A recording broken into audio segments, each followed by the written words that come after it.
This year my main goal in the garden was to try and grow as much of our food as possible, and one of the things that became apparent very quick was just how much those plastic pots were going to drive me nuts. I was able to scrounge most of them either from Gumtree, Facebook, pots that my mum had spare. We did also buy a few as well. These little trays which were really good for things that had deep roots like sunflowers, corn, tomatoes as well. They worked fine. And then they just started to crumble. Even by the second year they were crumbling. This is now the third year gardening, and out of the 5 that we bought, this is the only tray that is still somewhat holding on. I doubt it's going to last longer. So I started looking at silicone or rubber ones, and then I saw the price. And I thought, this is ridiculous. It's a nice tray, it's just marketed differently. So I thought, you know what, I'm just going to try.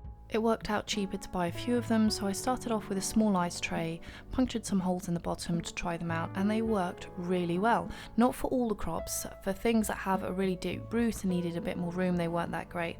But I tried out my tomatoes on this, I tried out the amaranth, for things like beetroot, rainbow chard, lettuce as well. They worked really well, but I did need some bigger trays as well. Now obviously I'm still using some of the plastic pots. I'm just going to keep using those until they break down. Some plants obviously needed a bigger cell, so I was trying to get a variety of sizes like these bigger ice trays which I recently found.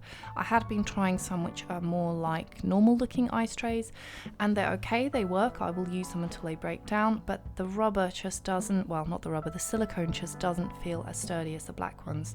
And this little pot here is a perfect example of the problem I was having. These were one of the few pots I bought and they broke so quickly. These aren't even going to last a year. So just to hammer home my point of why I want something which is just not going to break on me. Now obviously you can get pots which are thicker. These ones were given to me by my mum. But I figure I'd rather just invest in things which are easy, where I can have loads of trays, because if I'm trying to grow all my food, I'm going to be growing things in bulk. I'm not going to be growing 1 or 2 single plants. I'm going to be growing 40 beetroots, 40 tomatoes. I'm going to be growing things in bulk, so I need trays that can handle that as well. These are the larger ones that I found recently, and you can see just how flexible they are. And I got these from Home Bargains. Now I'm not going to try and pretend that these are as cheap as plastic pots, but they're also going to last pretty much my whole life. So as far as I'm concerned, it's just an investment to make future seasons a lot easier. Obviously these don't come with holes already punched in them, so what you can do is use a belt punch, but I can't use these anymore. Ever since I broke my thumb, I just can't handle that kind of repetitive motion. So instead what I did is got this little tool which is a hole punch, and you just pop that end where you want to puncture a hole, get a hammer and just smash all your frustrations down onto the tray. The start of this season had been a little bit frantic because I had all these things that I needed to grow: beans, peas, chard, beetroot, and the thing that made it the hardest was that I just didn't have enough pots. All the pots were singles, so it made it very hard without trays to try and bunch everything together, and I got quite a few beans and peas mixed up with each other, so they weren't really planted in the right place because I wasn't sure what variety they were.